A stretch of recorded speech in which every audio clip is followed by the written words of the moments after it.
Tere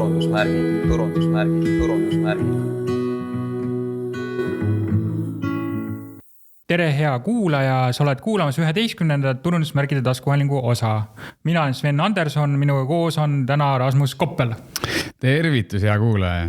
Ja meie saade saab teoks koostöös Tartu Ülikooli majandusteaduskonnaga ja Tartu Ülikooli semiootika rakenduskeskusega. Nimelt, nagu ikka tavaks on saanud meile siis, et kuidas on siis meil läinud? Kuidas sul on läinud, Rasmus? Ausalt öeldes kiirelt on läinud, tõesti kiirelt läinud nii tööalaselt kui ka siin võib-olla ma olen seda maininud, et hetkel õpin magistris kui ka koolialaselt ja eriti kiired on nüüd just viimased 2 nädalat, kus tegelikult ütleme, olen jooksnud konverentsile, et nädalavahetusel tulin just Tartus siis investor Toomase konverentsilt, siin väike shout out Äripäeva meeskonnale, kes sellist vinget üritust iga aasta korraldab. Ja täna tegelikult enne podcasti tulin otse Startup Day'lt, mis meil on enda Tartu, võiks öelda tegelikult ka Baltikumi kõige suurem selline äriideede ja startupite siis konverents. Nii et tegemist on, tööd on, aga ma arvan, et see hoiabki selle mootori töös ja tegelikult on hea, kui päevad on sisustatud ja siht on kogu aeg silmes.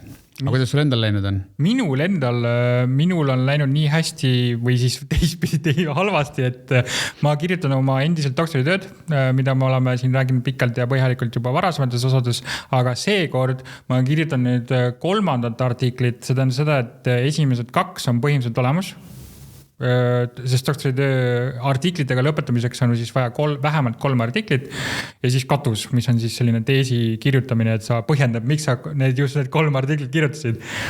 Et ma loodan, et mu nüüd 2. artikkel avaldatakse ära täielikult ja siis 3., mida ma kirjutan praegust, et selle saab ka siis lõppkokkuvõttes kuhugi ära saadetud. Aga nüüd vahepeal on toimunud sellised huvitavaid muudatusi, et Annaliis on natuke taga poole tõmmanud ennast, et me kuuleme temast kindlasti tulegus veel, ja siit ongi tervitus Annaliisile ka. Hei.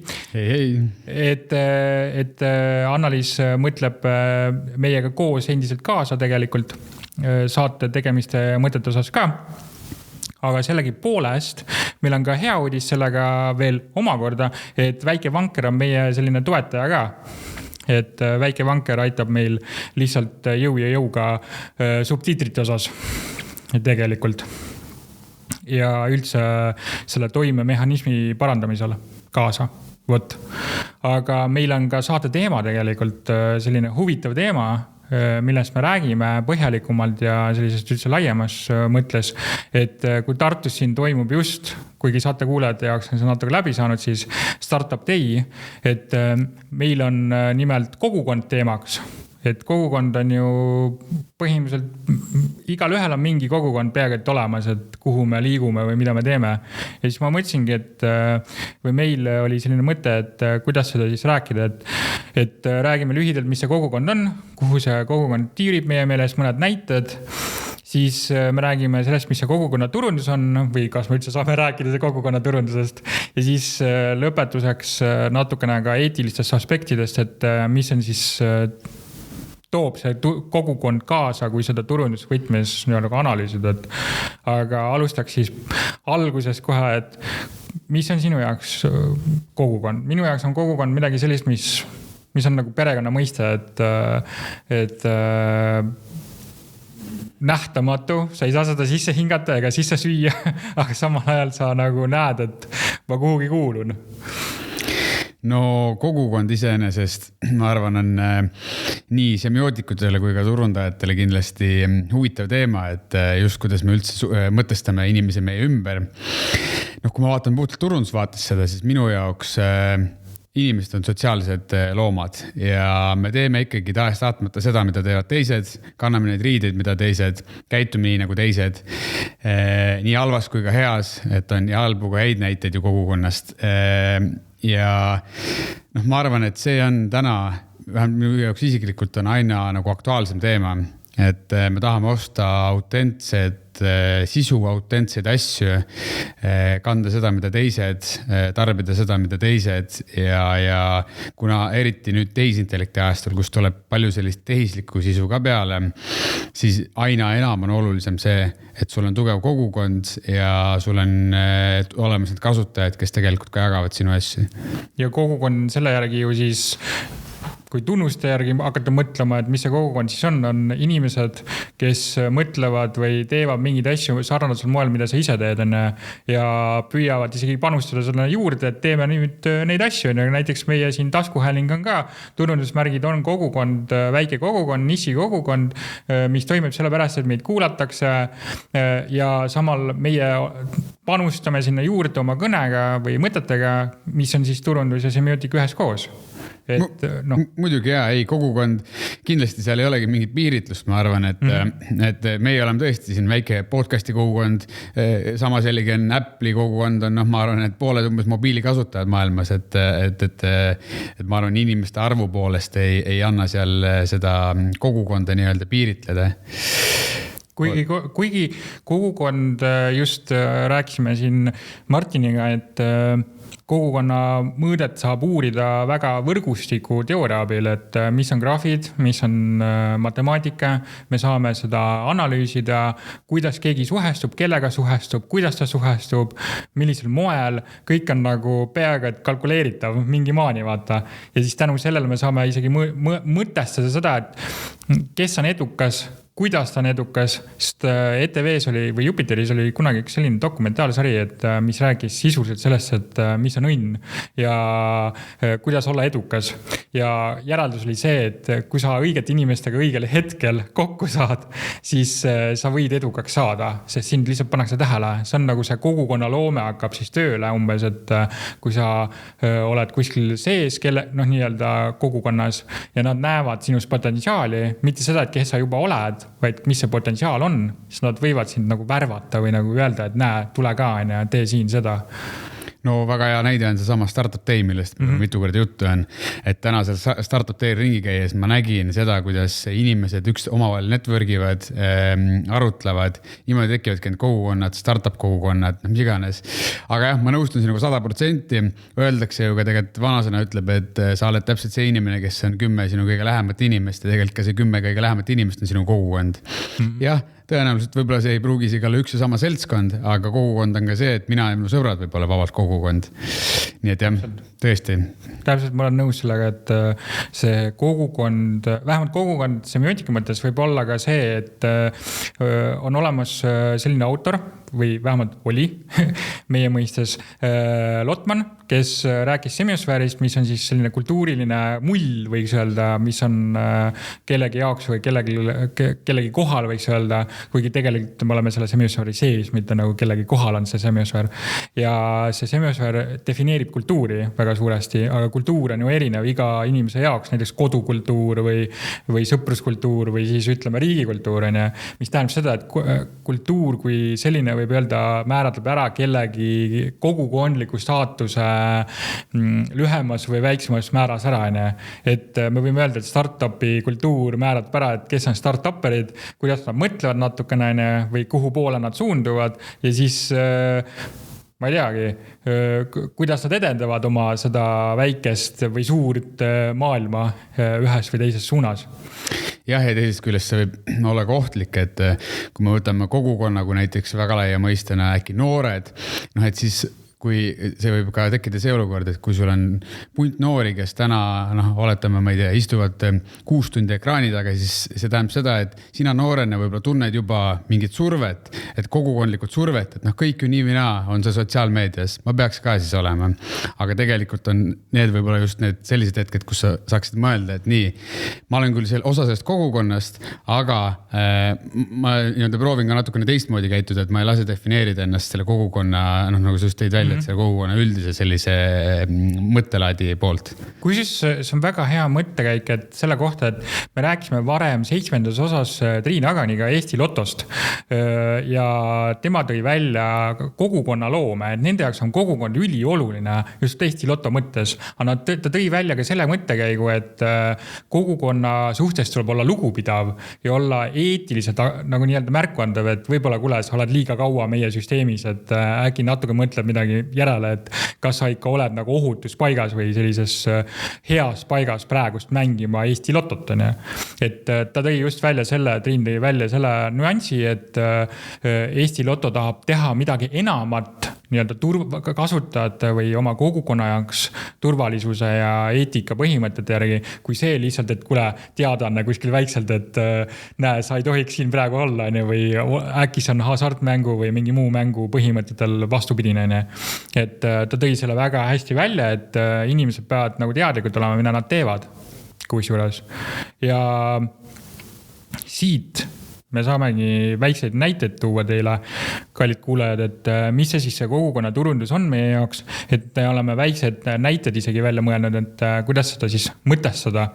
Et me tegelikult rääkisime siin Stanley Cupist ja Labubust ja nagu mina olen aru saanud, mõned kutsuvad isegi mingid teatavaid alternatiivtoodet Labufuks või mingiks selliseks asjaks. Et me tegelikult rääkisime sellest lühidalt 10. osas detsembris natukene Labubust kuni, et täna me räägime pigem kogukonnast kui kogukonna loomest. Kuigi nad on natuke nagu kattuvad, et üks on trend ja teine on nagu selline kogukond, et kuidas nad siis kokku käivad, et mis see Stanley Cup on? Ma isegi jään natuke vastus võlgu, mis see Stanley Cup on? Ka minu jaoks tunnistan, mina sinna trendile peale ei jõudnud, küll aga nüüd tagantjärgi turundusinimesena lugesin sel teemal. Ja Stanley Cup iseenesest on huvitav nähtus. Tegu on ettevõttega, kes, ma võin nüüd numbrites eksida, aga on äkki turul olnud kusagil 70 aastat. Ühesõnaga, ma võin täpselt numbrites eksida, aga igal oli hästi pikka aega ja nad on pikka aega tootnud erinevaid termoseid ja sellised matkatooteid.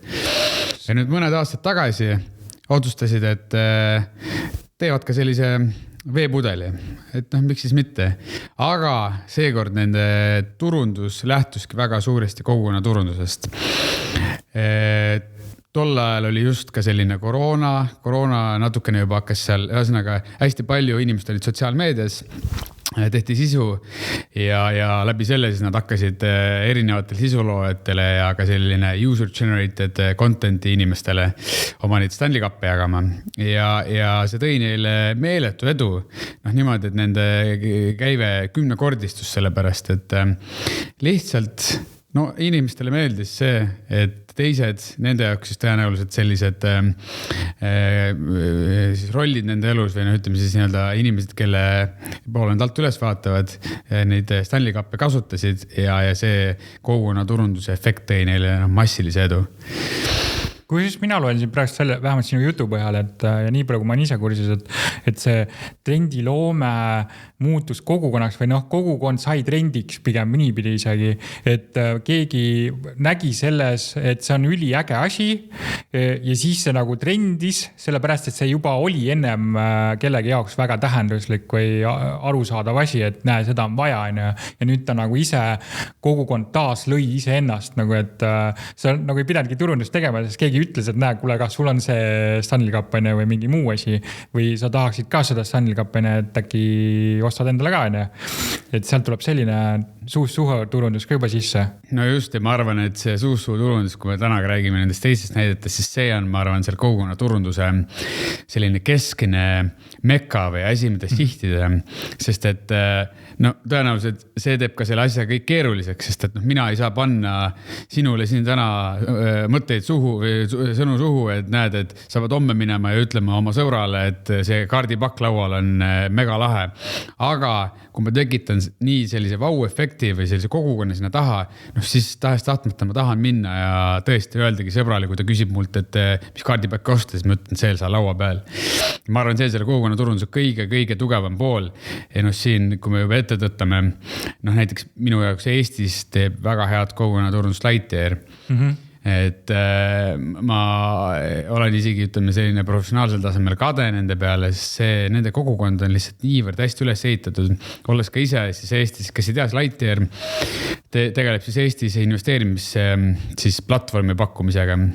Teevad nad selle hästi lihtsaks ja selliseks kasutajasõbralikuks ja väike, mis kõige põhilisem väikeste teenustasudega.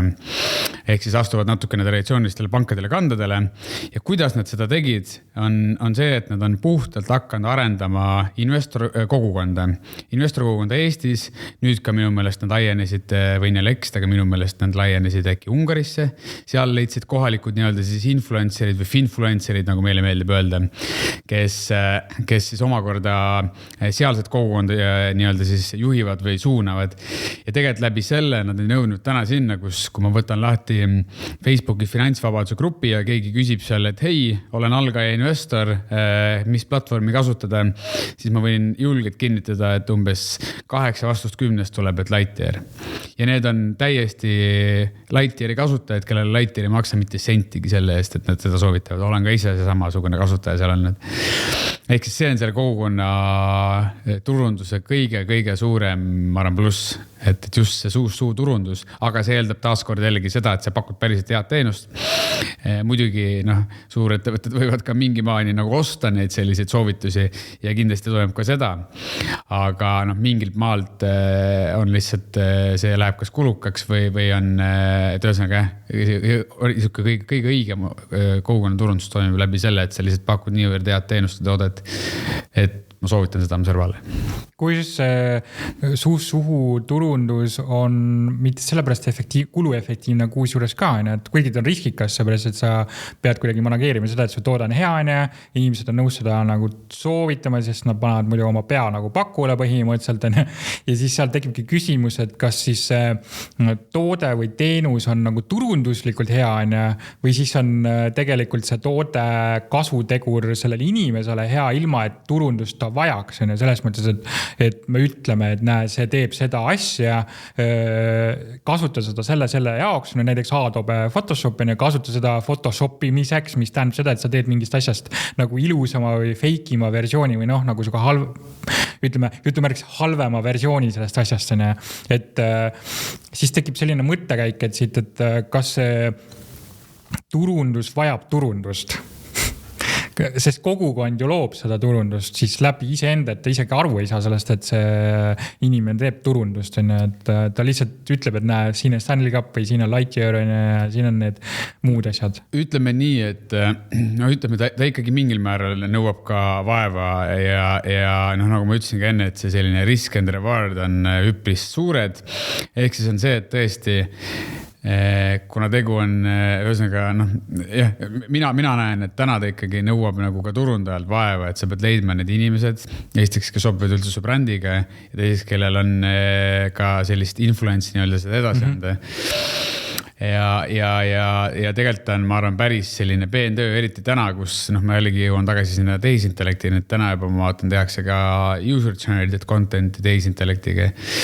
Ja kogu see nagu maailm, isegi ma lugesin kuskilt, ma nüüd kahjuks ei mäleta, aga LinkedInist lugesin sel teemal ka vestlust, kuidas need sellised siis kasutajate poolt loodud või ka influencerite poolt loodud sisu on aina rohkem ka muutumas selliseks stokiks nii-öelda, et paljud ettevõtted lähevad ka agentuuri juurde ja ütlevad, et näe, mul on see toode, mul on vaja seda inimest ja umbes tehke mulle selle tekstiga video. Aga see ei ole enam see, et mis on päriselt see, kui ongi mingi ema, kes läheb, ostab IKEA-st endale uue kappi ja siis läheb, jagab oma võib-olla 1000 YouTube'i jälgijaga seda, et vaadake, kui lahe kapp, vaadake, kui lihtne oli kokku panna.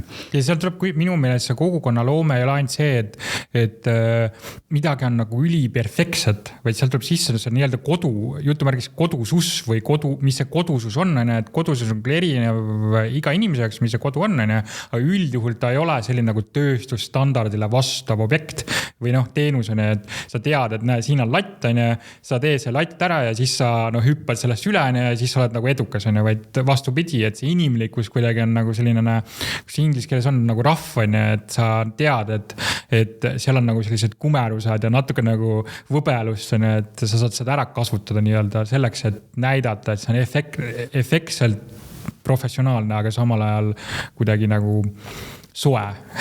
Jah, kui mõtleme tagasi meie podcasti algusele, siis sa ütlesidki, et sinu jaoks kogukond meenutab ka või siis seostub ka perekonnaga ja nagu sa ütlesid, kodune ja tõesti, et seal on selline mingisugune soe efekt juures. Et tegelikult kogukond on ju need inimesed, kellest me tõenäoliselt peame lugu ja kes on meie nagu kõige lähem ring. Ehk siis ta peab olema tõesti selline soe ja mitte nagu nii-öelda tehislik. Kui siis mul tekib siit kohe küsimus sulle eelneva mõttekäigu järgi, et LHV-d on peetud ju investeerimispangaks või nagu Eesti investeerimispank, me teame, mis on, me tahaks seda nagu toetada, me tahame seal olla, me tahame teha ja nüüd sa tuled jutuga, et ütled, et kuule, Lightyear on parem, tuleb mine sinna. Et kuidas sa nagu seda nagu nihet või süsteemsust näed, et oma nagu kontekstis või turundusliku pilguga? Kusjuures LHV, ma arvan, on ka päris hea näide, kes on kogukonda ehitanud. Nende kogukond oli just see Eesti-maine kogukond ja see oli isegi päris jällegi lai kogukond, kes ei tahaks olla öelda, et ta on Eesti patrioot, et tule Eesti panka üle, et miks sa oled välispangas. Et see on jällegi kogukonna loome. Ma arvan, et LHV ei täna midagi viga. Pigem on lihtsalt see, et LHV puhul äkki see investeerimispangandus on lihtsalt üks nende harudest ja võib-olla nad ei pane sinna nii, ma ei tea, võib-olla nüüd panevad ka, aga täna ma näen, et Lightyear selle koha pealt kuidagi on suunatum, teeb võib-olla rohkem erinevaid koostöid ja sihib seda paremini. Aga päeva lõpuks muidugi ma arvan, et LHV on ka väga hea näide kogukonna turundusest, et olen ise LHV klient, muidugi võib-olla selle poolest kallutatud, aga ma näen, et see, mida nad teevad ja kogu see asi, mille nad on üles ehitanud, on, kui sa täna LHV, siis inimestel läheb ikkagi nagu särama ja kui sa ütled mõne muu panga, mille nime ei hakka nimetama, siis pigem kirutakse. Kui siis ma mõtlengi, et LHV on nagu Eesti ja investeerimine või investeerimispank on ja, aga Lightyear sa mõtled, et see on nagu investeerimine või investeerimise rahvusvahelisel tasandil, ma saan aru, et seal nagu seda Eestit niimoodi ei kaja läbi, et see on nüüd Eesti ja investeerimine, kui ma nüüd õigesti sinust aru saan. Jah, nemad nagu lähtuvad muust asjast, et ma olen LHV on hästi tugevalt pannud oma seda eestimaist ja kodumaist brändi. Lightyeari puhul pigem on lihtsalt see kasutajamugavus ja lihtsus ja kõik see. Aga ma isegi ei võrdleks neid kahte asju. Ma arvan, nad on kaks täiesti erinevad ettevõtted. Küll nad tegutsevad enam-vähem sarnases sektoris mingi maani. Aga ütleme, investeerimisteenused keskmise panga bilansis on nii väike osa niivina, et ta on rohkem sisseviskaja panka. Kui siis see pangandus viib kohe meid selle eetika teema juurde väga hästi, et mul on endal märkmetesse pannud kirja, et me oleme varem rääkinud eetikas ka väga sellises konkreetses võtmes võib öelda, et meie esimene osa oli täiesti eetika võtmes, kus Rasmus ise rääkis ka sellest, et ei ole nagu turundust tumedatel aladel, vaid on lihtsalt eetiliselt väikesed piirialad, kus me saame mängida, kui refereerida seda esimest osa ja siis teine, kus me rääkisime rohkem eetikast, oligi 7. osas, kus Triina rääkis Eesti Lotost. Et mul on endal näide eetika või sellisest kogukonnaturundusest on Kanada sarja kontekstis. Et Kanadas on hästi väike sari, algul oli, nüüd on ta kasvanud ülemaailmseks, mida HBO nagu Max annab edasi, kui ma õigesti nüüd olen aru saanud, siis selle sarja nimi on Heated Rivali, mis räägib siis hokist, hokishow, aga see on nagu selle jäämäe tipp tegelikult, sest see sihtgrupp on tegelikult, võiks öelda LGBT inimesed, kes siis, kelle ümber see maailm nagu käib või nagu nii-öelda see show tegevus käib. Ja seal ongi, et nüüd see sari põhineb igastahes raamatutel või raamatusarjal ja nüüd oodatakse teist hooaega. Esimene hooaeg on mitte sellepärast hea, et kellegile suunatud turundust tehakse seal või nagu kellegile suunatud tegevusega, vaid see tegelikult räägib väga inimlikul moel sellest, millised on inimeste omavahelised suhted romantika kontekstis. Et ta väga põhjalikult ja väga hästi räägib sellest see, ütleme, süseeliin või selline ploti lugu on seal väga hästi välja tulnud ja kaasa arvatud see, et seal on natukene nagu sellist ikka väga graafika ütleme sõbralikku või sõbralikku sellist tseene.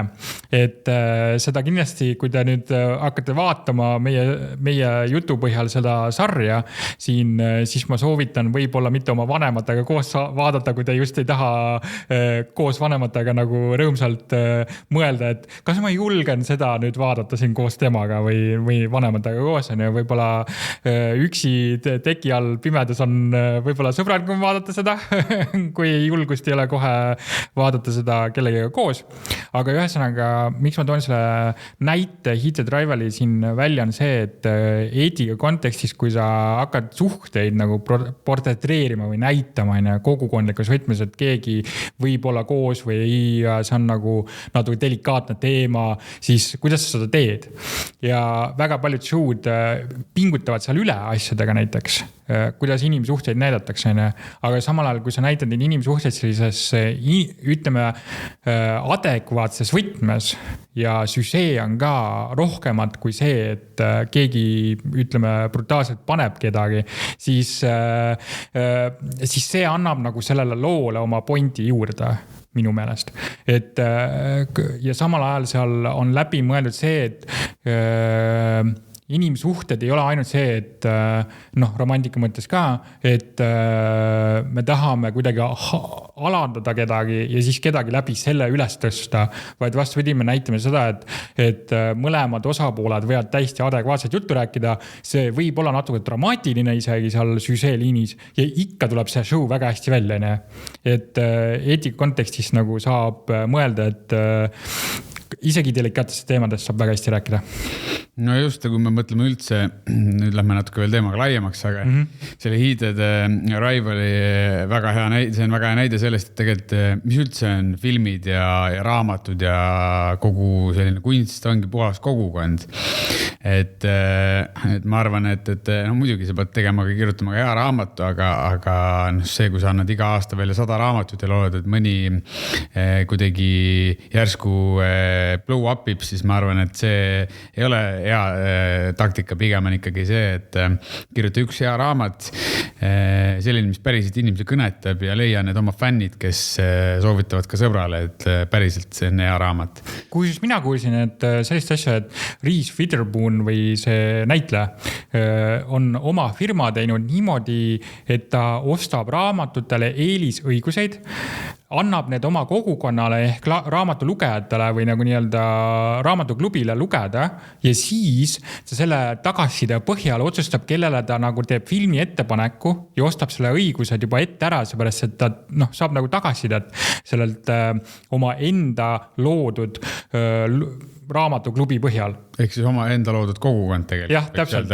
See tuligi selle põhjamõeldel, et sa mõnikord ei pea isegi looma ühte head raamatut, vaid sa pead teadma, kes loob hea raamatu, kellel võib tulla potentsiaalselt see, et film tuleb ka taga järgi. Et see on nagu huvitav nüanss sul.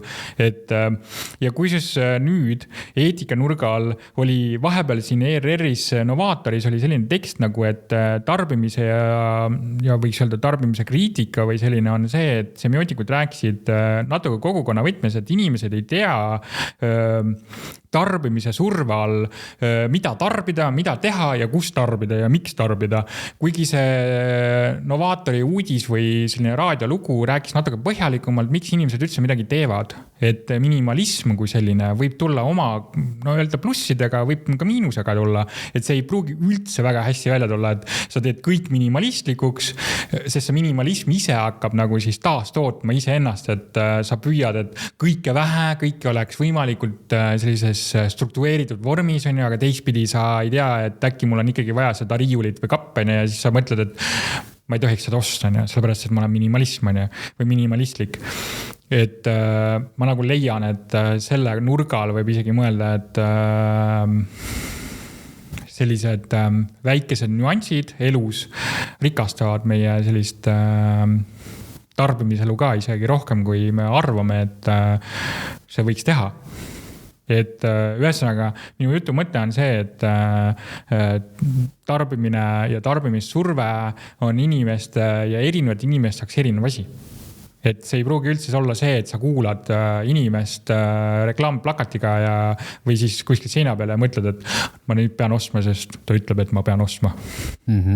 Jah, nõustun.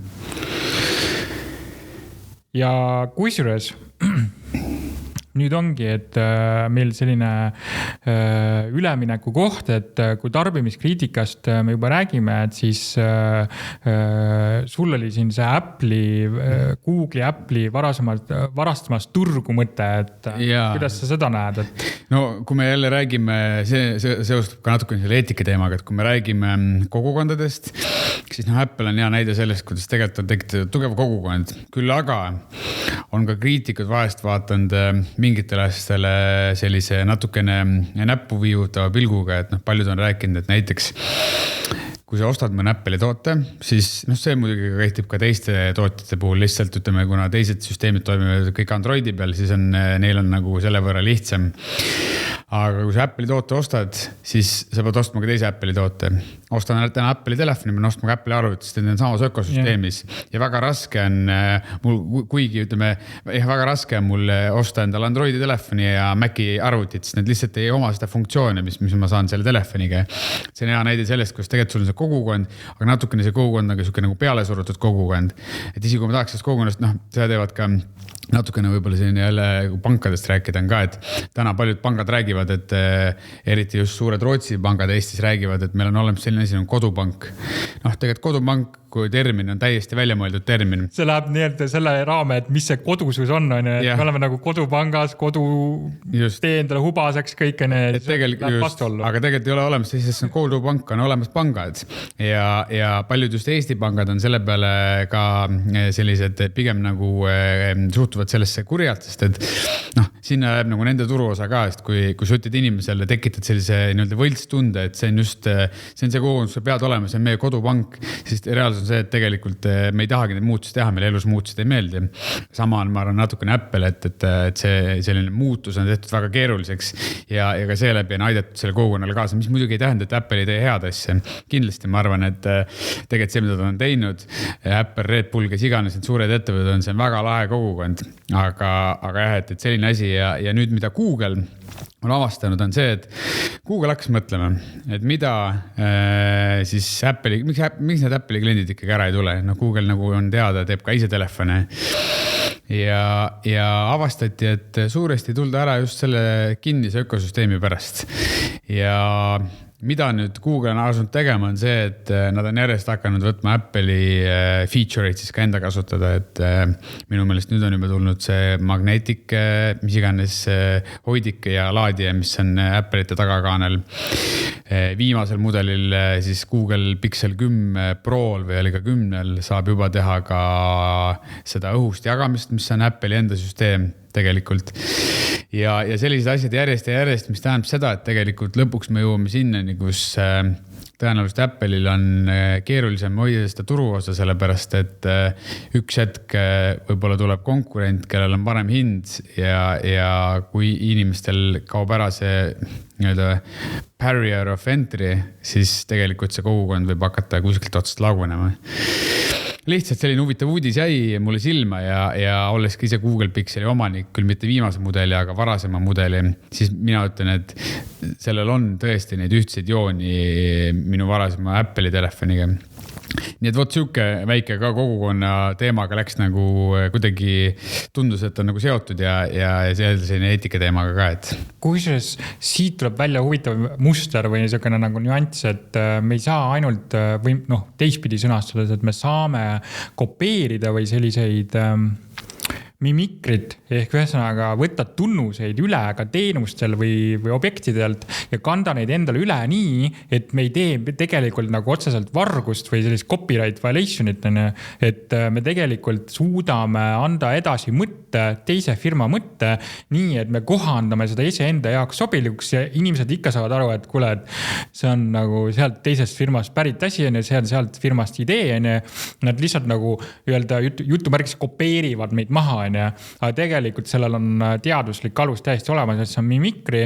See mimikri tähendab seda, et sa kohastud või kohanemine toimub kellegi teise põhjal, näiteks, et see loom või nii-öelda putukas kehastub omaenda kaitseks näiteks teise putuka või looma järgi. Näiteks liblikad tiivad on silmad nii-öelda linnule või kellelegi teisele, et ta tegelikult ei olegi see, et ohtlik nii-öelda, vaid ta tahab näida ohtlik on nii-öelda selles kontekstis. Aga firmade mõttes me võime öelda, et Google nagu kavalalt kodeeris Apple'i ära ja ütles, et näe, nüüd me võtame endale üle ja saame Apple'i kliendid enda klientideks nii-öelda üle.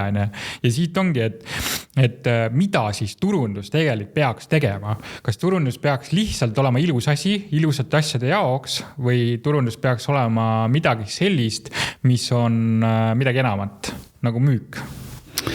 Jah, see on tõesti see küsimus, mille üle ka ise olen viimasel ajal pead murnud, tuleneb see ühest Äripäeva kuulatud raadiosaatest, kus räägiti ka tõesti sel teemal, et midagi pole teha, aga täna hästi paljud turundajad, mõnes olukorras ka võib-olla mina ise, tahame teha hästi lahedaid asju, aga me ei mõtesta enda jaoks läbi, et mida me tegelikult teeme, et turunduse selline keskne roll on päeva lõpuks ikkagi müüki teha, kuigi me ei taha üldse müügist midagi kuulda turundusinimestena.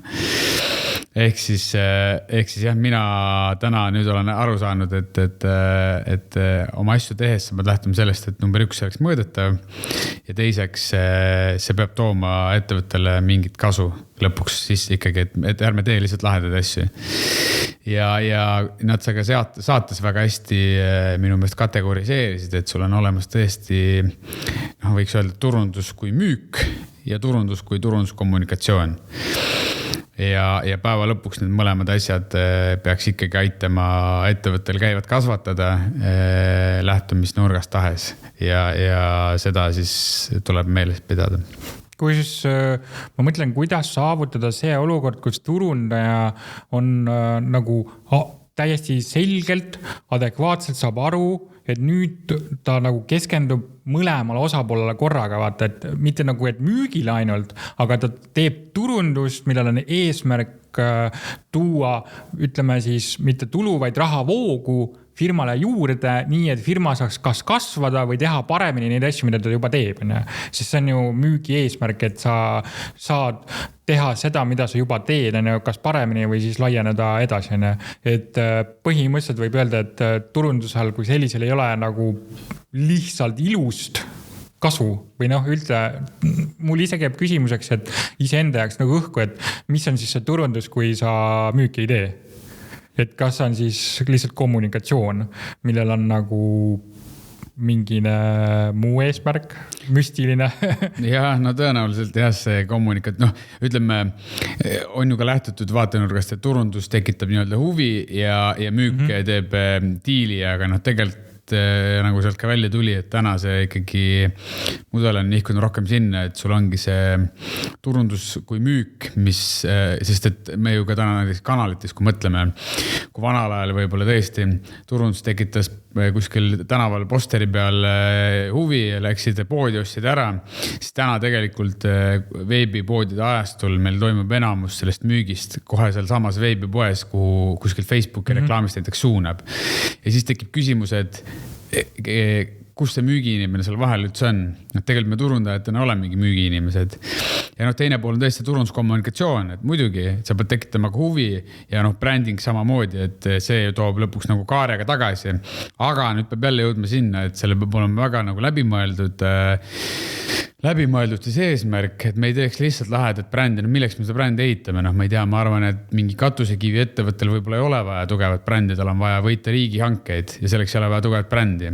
Tõin täiesti mingi suvalise näite praegu, aga lihtsalt, et ja samas jällegi, kui sa müüd toidulisandeid, siis tõenäoliselt sul on vaja väga tugevat brändi, sest kui sa oled suvaline nimi kuskil riiulis, siis inimesed ei osta sind. kuigi mina näen, et siin on mõlemal tähel brändi vaja, lihtsalt küsimus on, millise nurga all. Kivibrändil on nagu vaja brändi sellist, mis suunab näiteks nagu, ma ei tea, B2B või siis B2C kliendile, kes siis sisuliselt teab, et et kui tal tekib see vajadus, katuse kivi vajadus, siis ta teab, kelle juurde ta pöördub. See on nagu selline hariduslik efekt seal taga. Ja siis see, kes on jaeklient, näiteks saia, leiva, mingi mis iganes tootja, teab täpselt samamoodi, et ta peab nüüd kõlentama väga paljusid selleks, et üldse seda müüa näiteks. Et siis see, ütleme, kogukonna loome seal taga on see, et ühel on see väga nagu nišš omakorda, et ta ei pea kõnetama igat ühte igal ajal, vaid konkreetsel ajahetkel, kui tal on seda vaja. Ja teine peaks nagu kõnetama igapäevaselt, sest ma ei tea, saia, leiva, piima sa vajad peagi iga päev näiteks. Et seal tekib nagu selline, minu peas selline küsimus, et sinu jaoks näiteks kohe, et kust maalt hakkab bränd ja kust maalt lõpeb bränd siis? Kui nagu kriteeriumiks või selliseks aluseks on see, et ühel on vaja ja teisel ei ole vaja sellises nagu ütleme, kui kirvega lõigata või noaga lõigata. Üks ja null stsenaariumis. No me jõuame tagasi sinna tunnetuse juurde ja kogukonna juurde tegelikult, et need inimesed, kuidas nad tunnetavad su toodet, et see bränd on ju päeva lõpuks puhas nagu tunnetus. Et ta ei ole midagi füüsiliselt, midagi, mida ma saaks katsuda. Täna küll on, ütleme, suurtele brändidele on pandud ka hinna nii-öelda lipikuid taha, mis ideaalis võiks temast tekitada kui sellise toote või vähemalt virtuaalselt katsutava toote, aga täna ikkagi minu jaoks see bränd on suuresti tunnetus ja bränd võib olla ka, ma ise võin olla bränd. Minu tunnetus Svenist, just persooni bränd. See on puhas nagu minu enda tunnetus, see minu vaatest ja võib-olla kellegi kolmandal ei ole seda tunnetust niimoodi, aga see on jällegi võib-olla see, kuidas sina seda suunad. Kuigi siis mina nagu ideaalis tahaksin, et seda brändi oleks võimalik mõõta, see on otsest mõttes mõõta, et sa nagu arvutad välja, mis on nagu selle brändi väärtus on ja nagu paljud on brand equity tahaksin mõõta ja mingi brand value't on ja, et ma tahaks nagu selle brändi konkreetseks teha, kuigi mu doktoritöö seda püüab teha ühtepidi, aga teistpidi on see, et see, kui bränd on nagu selline ujuv või voolav, vaata, siis see muutub kuidagi väga ähmaseks, et inimesed ütlevad, et mul on brändi vaja, aga tegelikult nad ei kujuta ette, mis see bränd on ja siis hakkavad ütlema, et ma tahan ilusat karupilti, mis tegelikult viib selleni, et nad soovivad ilusat CVI-d, nagu visuaalset identiteeti, et mitte nagu brändi isegi. No võtta siit me jõuamegi tagasi sinna minu selle sama jutu algusesse, et tegelikult täna võiks turunduses vaates olla kõik asjad mõõdetavad. Et okei, ma võib-olla ei saa panna sinna seda mõõdet taha, et Google Adsis mul on väga selge, et üks klikk tõi selle müügi, ma saan mõõta kuni selleni, kuni ta ostukorvis ostu teeb. Aga ka brändi puhul sul peab olema mingisugune mõõte nii-öelda näidik, mida sa kasutad, et see ei oleks lihtsalt selline raha sisse valamine. Ja kui siis mõõtmisest me oleme ka rääkinud siin turundusmärkides, et Glenn käis meil rääkimas siin põhjalikult, miks mõõta ja kuidas mõõta ja täpsemalt öeldes, et mõõta, tema mõttekäik oli see kokkuvõttes, et tasub kuulata täiesti kõigil seda osa meil eelmisest aastast, et mõõta tasub seda, millel on mingi mõte või tähendus taga. Et mõõta ei tasuta seda, mis on lihtsalt kellegi jaoks, ütleme, et korra, et jah, seda võiks teha või mõõta. Et tegelikult seal tuleb strateegiliselt läbi mõelda, miks sa midagi teed ja alles siis saab mõõta. Et jah. Nõustun ja mõõda mõistlikke asju ja mõõda ka mõõdetavaid asju. Et... Ja kui siis müügiga, siit tulebki see, et müük kui selline ongi, võiks öelda minu meelest siis selle turunduse sõber, ütleme niipidi, et see mõõdetav külg tulebki turundusele läbi müügi või siis. Et sul ei olegi vaja turundus inimesele öelda, et kuule, et sa pead müüki ka tagama meile, vaid sa tegelikult saadki talle öelda seda, et näe, siin on KPI-d või mingid mõõdikud, meie tagame neid, turundus aitab neid saavutada, siis see on turundus.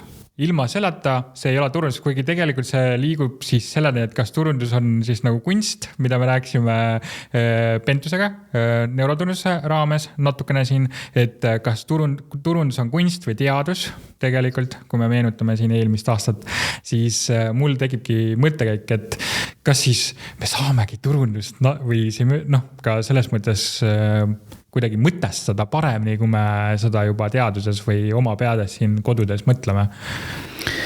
No siinkohal võib-olla jälle turundussektoris töötajana ma ütleks, et me turundusinimestele tahaks. Ma arvan, et see oleks kunst, aga meil ka Tartu Ülikooli turundusklubis käis oma ettekannet tegemas Ilmar Mihkelsoo ja ka tema mõte oli see, et turundus tegelikult peaks olema igav ja peaks olema igav mitte sellepärast, et oleks igav reklaam, vaid igav, et on etteaimatav. Ehk siis ma arvan, miks ta ei ole kunst, on see, et kunstis võib kõike juhtuda, aga tegelikult hea turundus on see, mis on etteaimatav, mis on mõõdetav ja mis on etteaimatav. Ja selle koha pealt ma ei välistagi, et turundus ei ole loominguline, muidugi. Turundus võib olla väga loominguline, aga päeva lõpuks on see, et kui me jõuame jälle sinna, et see on kunst, siis jälle läheb selliseks laiale valguvaks ja selliseks väga selliseks, kuidas me seda nagu defineerime. Ei ole, turundus on see, et kas kuu lõpuks mul on täidetud need eesmärgid, mis ma täitsin ja kui ma panin selle kampaania ülesse, kas mul tuli see tulemus, mis ma tahtsin. Ja kui see defineerib minu meelest ka kunsti natukene isegi hästi, kui sa paned kunstile mõõdikud taha, siis sa saadki tehniliselt võttes natuke nagu turundusega kunsti või praktilise kunsti kätte. Seepärast, et kui sa ütled, et ma ei tea, tualettpott on nagu dadaismis kunst, ja veel hullemaid asju võiks öelda, et kõnekeeles kunstiks nimetada, siis me jõuame absurdini mõneti minu meelest, et mis asi on kunst ise ja mis on turundus ise, sest nad on nagu, lähevad nagu vastuolu omadega ühtepidi ja teistpidi me tahaksime öelda, et inimene peab sellest aru saama samal ajal, et kuidas seda nagu saavutada, aga sellest me peame rääkima teinekord. Seepärast, et meil on selle aasta plaanid suured ja väiksed ühtepidi, et me loodame neid kõiki teile siin järgemööda iga kuu tuua, samamoodi nagu me oleme toonud teile eelmise aasta 10 kuud, siis meil on tegelikult plaan, et nagu me ka viimane osa 10. rääkisime, mis meie mõtted ja plaanid järgmiseks tulevikuks on, siis et kuidas me võiksime teha paremini, siis selleks minu mõte on, et kindlasti kirjutage meile aadressil kiri@turundusmargid.ee, kõik kontaktid leiate ka meie veebist, meie kodulehelt turundusmargid.ee loomulikult ja siis meid saate kuulata nii Spotify's, YouTube'is kui meie kodulehelt ja kui sul ei ole loomulikult ütleme Spotify Premiumit või YouTube'i Premiumit ja sa soovid kuulata meid nii-öelda ilma reklaamita, siis me kindlasti liigume kodulehele ja sealt sa kuulad kõiki osasid nii ette kui nii-öelda ette selles mõttes, et ilma reklaamideta ja kõiki varasemaid osi leiad ka sealt. Et aitäh, et kuulasid minu poolt. Ja aitäh sulle tõesti kuulamast ja näeme juba järgmine episood. Juhu!